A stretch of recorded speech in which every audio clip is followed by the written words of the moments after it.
MLA. Rahul മാങ്കൂട്ടത്തിലിനെ പരോക്ഷമായി വിമർശിച്ച് Congress MLA. T സിദ്ദിഖിന്റെ ഭാര്യ ഷറഫുന്നിസ ഗർഭഛിദ്രത്തിനെതിരെ ഫേസ്ബുക്കിൽ കവിത എഴുതിയാണ് വിമർശനം.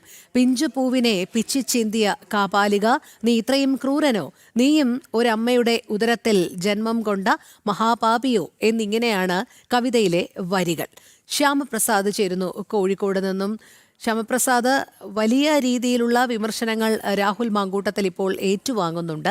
അത് ടി സിദ്ദിഖ് എം.എൽ.എയുടെ ഭാര്യ ഷറഫുന്നിസയുടെ ഭാഗത്തു നിന്നാകുമ്പോൾ നമുക്കറിയാം അത് കോൺഗ്രസിനുള്ളിൽ ഇത്രയും നാൾ രാഹുലിനെ അനുകൂലിച്ച് നിന്നവർക്കുള്ള ഒരു താക്കീത് കൂടിയായി മാറുകയല്ലേ. എന്തായാലും മനുഷ്യ മനസാക്ഷിയെ ഞെട്ടിച്ച് ആ കേസിന് ബലമേകുന്ന തരത്തിലുള്ള കാവ്യാത്മകമായ രീതിയിൽ തന്നെയല്ലേ ഷറഫുന്നിസ ഈ ഒരു കാര്യത്തെ പ്രതിപാദിക്കുന്നത് തൻ്റെ കവിതയിലൂടെ?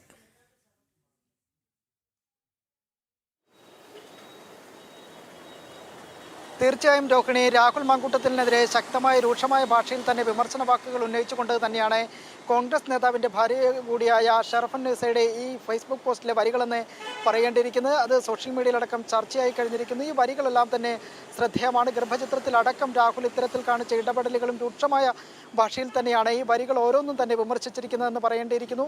പ്രധാനമായും ഈ കവിത തുടങ്ങുന്നത് തന്നെ അങ്ങനെയാണ്. സ്വപ്നങ്ങളെ താലോലിച്ച പിഞ്ചു പൂവിനെ പിച്ചു ചിന്തിയ കാപാലിക എന്ന് പറഞ്ഞുകൊണ്ട് തന്നെയാണ് ഈ വരികൾ തുടങ്ങുന്നത് തന്നെ. എന്തായാലും ഈ വരികളിൽ രൂക്ഷമായ ഭാഷകൾ തന്നെയാണ് ഓരോ വരിയിലും നിറച്ചു വെച്ചിരിക്കുകയും ചെയ്യുന്നത്. രാഹുലിനെതിരെ രണ്ടാമതൊരു കേസ് കൂടി രജിസ്റ്റർ ചെയ്ത ഘട്ടത്തിലാണ് കോൺഗ്രസ് നേതാവ് കൂടിയായ ടി സിദ്ദിഖിൻ്റെ ഭാര്യ ഷറഫുന്നിസ ഇത്തരമൊരു കവിതയുമായി സോഷ്യൽ മീഡിയയിൽ സജീവമായി രംഗത്തെത്തിയെന്നുള്ള ശ്രദ്ധേയമാണ്. ഇക്കാര്യത്തിൽ കോൺഗ്രസ് നേതൃത്വത്തിനകത്ത് ഇത്തരത്തിൽ ഒരു ചർച്ചകൾ തന്നെ തുടങ്ങിക്കഴിഞ്ഞിരിക്കുന്നു. എന്തായാലും ഇതിലൊരു ഔദ്യോഗികമായ ഒരു പ്രതികരണമോ അല്ലെങ്കിൽ ടി സിദ്ദിഖിൻ്റെ ഭാഗത്തു നിന്നോ ഒരു പ്രതികരണം ഇതുവരെ ഉണ്ടായിട്ടില്ല എന്നതുമാണ് ശ്രദ്ധേയം.